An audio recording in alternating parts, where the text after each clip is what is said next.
শেরপুরে বন্যা পরিস্থিতির অবনতি, তলিয়ে গেছে বসতবাড়ি, রাস্তাঘাট ও ফসলি জমি। বেতন বৃদ্ধি সহ ৯ দফা দাবিতে আজও ধামরাইয়ে পোশাক শ্রমিকদের বিক্ষোভ। সাবেক প্রধানমন্ত্রীর মুখ্য সচিব নজিবুর গ্রেফতার, সীমান্ত থেকে আটক সাবেক ভূমিমন্ত্রী।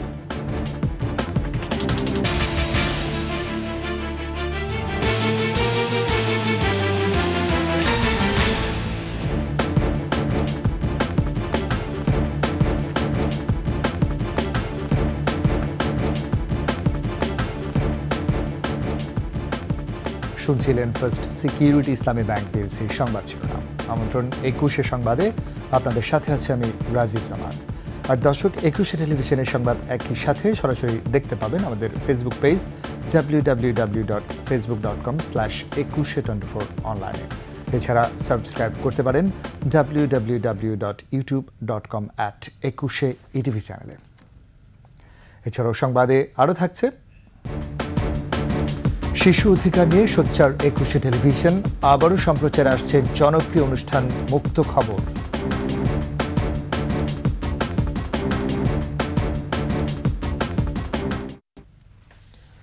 শেরপুরে বন্যা পরিস্থিতির অবনতি হচ্ছে, পানিতে ডুবে মারা গেছে এ পর্যন্ত ৭ জন।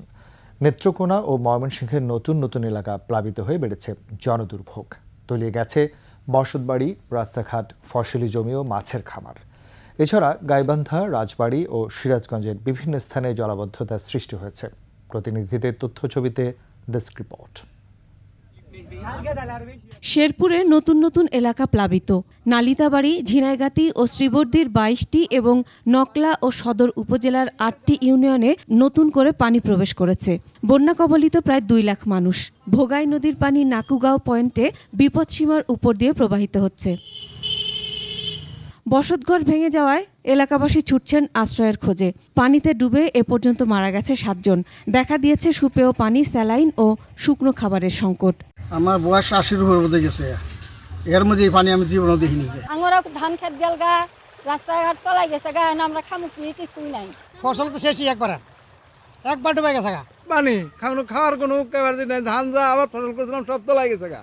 এদিকে উজানের বাড়িঘর থেকে পানি নেমে যাওয়ায় নালিতাবাড়ি ও ঝিনাইগাতিতে ক্ষয়ক্ষতির চিত্র ফুটে উঠেছে। প্রশাসন জানিয়েছে শত শত ঘরবাড়ি বিধ্বস্ত হয়েছে, ভেসে গেছে পুকুরের মাছ, ডুবে গেছে ফসলি জমি, ভেঙে পড়েছে গ্রামীণ যোগাযোগ ব্যবস্থা। নেত্রকোনায় নদ নদীর পানি বৃদ্ধি পাওয়ায় বন্যার আশঙ্কা দেখা দিয়েছে। দুর্গাপুর ও ময়মনসিংহের ধোবাউড়া এলাকার নেতাই নদীর পাড় ভেঙে কংস সুমেশ্বরী নদীর পানি বেড়েই চলেছে। পূর্বধলার জারিয়া পয়েন্টের নাটের কোনায় বেড়িবাঁধ ভেঙে পানি ঢুকছে লোকালয়ে। বাইরের যারা ছিল সবারই ক্ষতি। জারিয়ার অর্ধেক, পূর্বদলার সদর, কলিশাপুর, বিষ্কাকুনি এইসব অঞ্চলগুলো প্লাবিত। ইতোমধ্যে জেলা প্রশাসনের পক্ষ থেকে ১১টি আশ্রয় কেন্দ্র খোলা হয়েছে। সেখানে আশ্রয় নিয়েছে ১১৫টি পরিবার। দুর্গত ১০০০ পরিবারের মাঝে চাল, ডাল, তেল, শিশু খাদ্য ও গোখাদ্যের জন্য নগদ অর্থ বিতরণ করা হয়েছে। ময়মনসিংহের সীমান্তবর্তী উপজেলা হালুয়াঘাট ও ধোবাউড়ার বন্যা পরিস্থিতি অপরিবর্তিত রয়েছে। ফুলপুর উপজেলার আরও ৩টি ইউনিয়নে বন্যা দেখা দিয়েছে। শতাধিক গ্রাম এখনও বন্যা কবলিত। পানিবন্দী প্রায় ১.৫ লাখ মানুষ। পানিতে তলিয়ে গেছে রাস্তাঘাট, বাড়িঘর, ফসলি জমি, মাছের খামার। মাসুমা লিসা, ডেস্ক রিপোর্ট, ২১শে টেলিভিশন। ঢাকার ধামরাইয়ে মাসিক বেতন ১৫,০০০ টাকা বৃদ্ধি ও সাপ্তাহিক ছুটি সহ ৯ দফা দাবিতে বিক্ষোভ করেছে আকিস ফুড অ্যান্ড বেভারেজ লিমিটেডের শ্রমিকরা। সকালের দিকে গাঙ্গুটিয়া ইউনিয়নের বরবাড়িয়া এলাকায় কারখানার সামনে অবস্থান নিয়ে বিক্ষোভ করে প্রায় শতাধিক শ্রমিক। এর আগে ভোর ৬টার দিকে ঢাকা আরিচা মহাসড়কে অবস্থান নেয় শ্রমিকরা। এতে মহাসড়কে যানজটের সৃষ্টি হয়। শ্রমিকরা জানায়, দীর্ঘদিন ধরে মৌখিকভাবে আশ্বস্ত করলেও দাবি মেনে নেয়নি কর্তৃপক্ষ। এরই জেরে বিক্ষোভ করছেন তারা। এদিকে অস্থিরতা কাটিয়ে প্রায় ১০০% উৎপাদনে আশুলিয়া শিল্পাঞ্চল। গাজীপুরে তৈরি পোশাক সহ সকল শিল্প কারখানা চালু রয়েছে। সাবেক নিরাপত্তার দায়িত্বে আছে শিল্প পুলিশ, সেনাবাহিনী ও বিজিবি। সাবেক প্রধানমন্ত্রীর মুখ্য সচিব ও এনবিআর চেয়ারম্যান নজিবুর রহমানকে গ্রেফতার করেছে ডিবি। রাতে রাজধানীর গুলশান থেকে তাকে গ্রেফতার করা হয়। ২০১৫ সালে জাতীয় রাজস্ব বোর্ডের চেয়ারম্যান ও অভ্যন্তরীণ সম্পদ বিভাগের সচিব হিসেবে নিয়োগ পান নজিবুর রহমান। 2017 সালের 31 ডিসেম্বর তাকে প্রধানমন্ত্রীর কার্যালয়ে মুখ্য সচিব হিসেবে নিয়োগ দেওয়া হয়। নজিবুর 1982 সালের বিসিএস প্রশাসন ক্যাডারের কর্মকর্তা। তার বাড়ি সুনামগঞ্জ জেলার ছাতকে।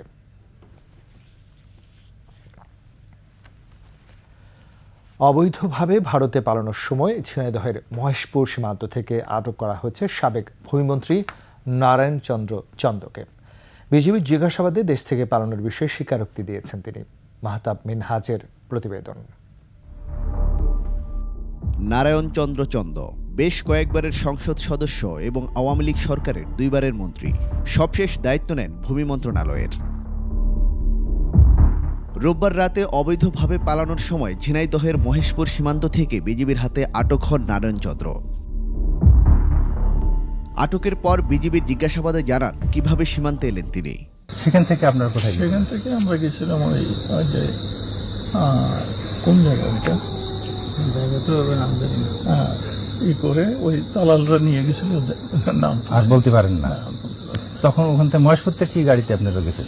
ওখান থেকে গেছিলাম ভ্যানে গেছি। তারপরে গেছিলাম ওইটা 3 চাকার সিএনজি। তো সিএনজি। আচ্ছা। জিজ্ঞাসাবাদে নিজের পরিচয় গোপন করতেও শোনা যায় নারায়ণ চন্দ্রকে। মাস্টার পরিচয় দিয়েছেন কেন? আমি প্রথমে বলছি আমি কি করতেন, আমি শিক্ষকতা করতাম। এ সময় স্বীকার করেন ভারতে পালানোর বিষয়টি।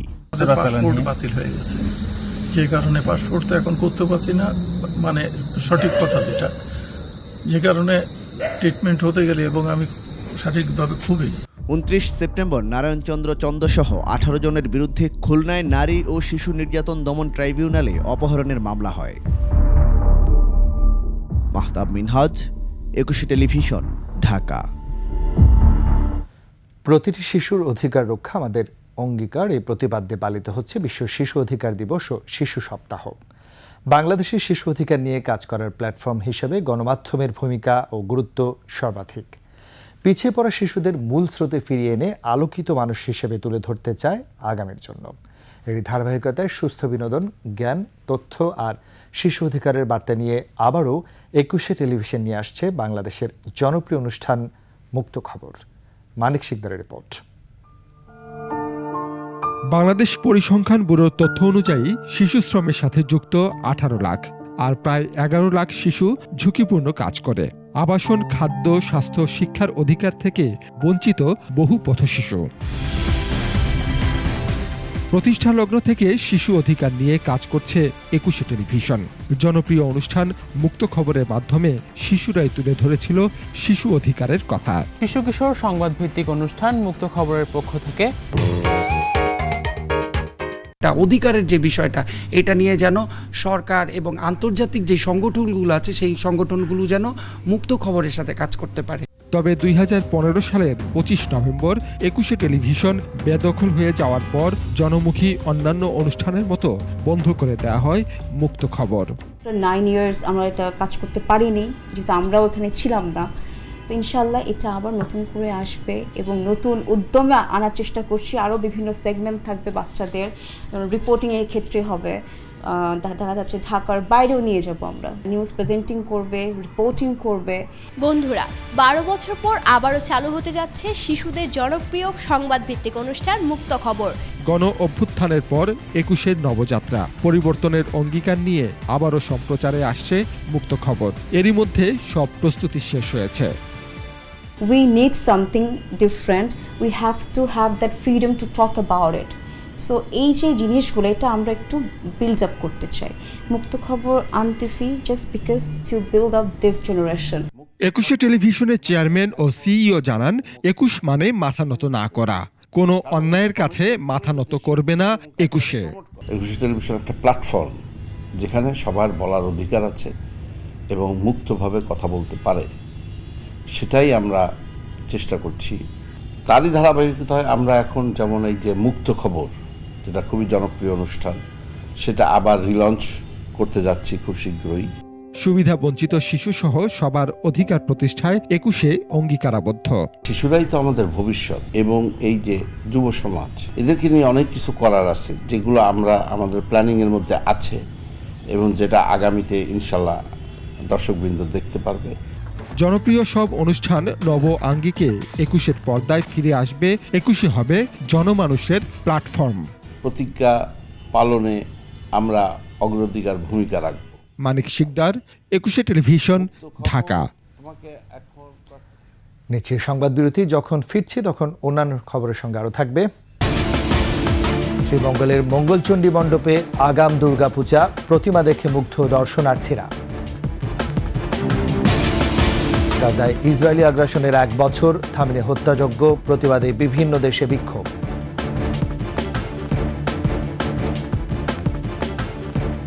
আবার আমন্ত্রণ ২১ সংবাদে।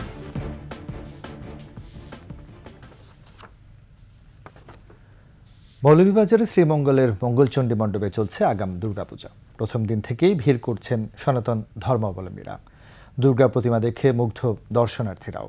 মৌলভীবাজার প্রতিনিধি তথ্য ছবিতে ডেস্ক রিপোর্ট।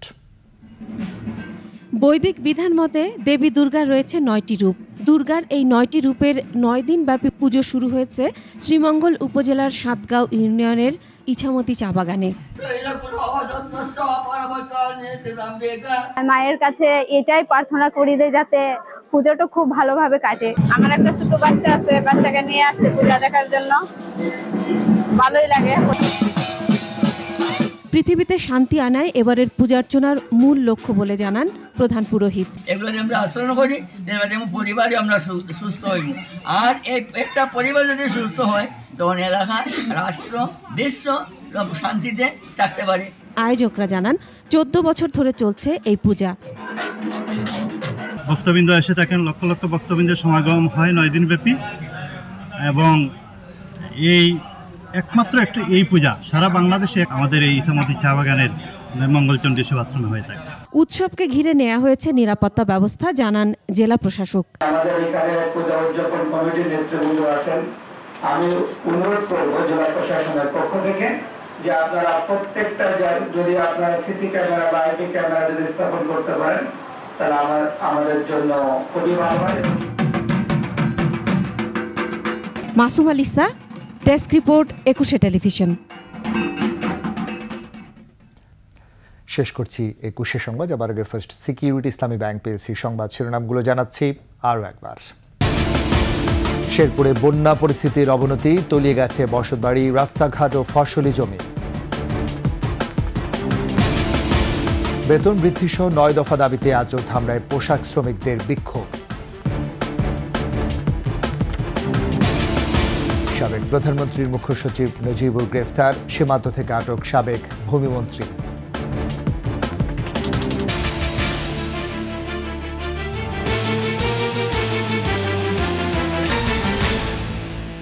সবশেষ খবর জানতে ডায়াল করুন 202 নম্বরে, আর ভিজিট করুন 21-deastiv.com এই ওয়েবসাইটে। ফেসবুকে ভিজিট করতে পারেন www.facebook.com/2124 অনলাইনে। এছাড়াও সাবস্ক্রাইব করতে পারেন www.youtube.com/21ETV চ্যানেলে।